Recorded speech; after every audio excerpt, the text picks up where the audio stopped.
Donald Trump यांनी दुसऱ्यांदा अमेरिकेची सूत्रे हाती घेतल्यापासून बेकायदा स्थलांतरितांविरोधात कठोर भूमिका घेतली आहे।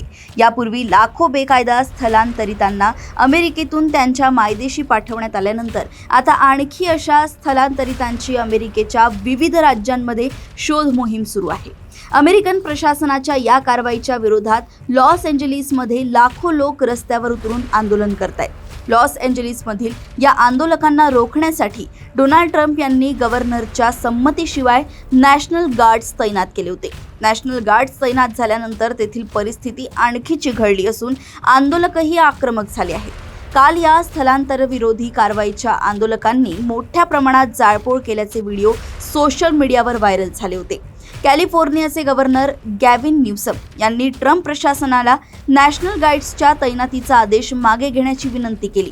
न्यूसम यांनी यावेळी ट्रम्प यांच्यावर राज्याच्या सार्वभौमत्वाचे उल्लंघन करण्याचा आरोप केलाय। ही एक हुकुमशहाची कृती आहे, राष्ट्राध्यक्षांची नाही, असे त्यांनी एक्सवर लिहिलंय। दरम्यान अमेरिकेचे राष्ट्राध्यक्ष डोनाल्ड ट्रम्प आणि कॅलिफोर्नियाचे गव्हर्नर गॅविन न्यूसम यांच्यात तणाव वाढतोय।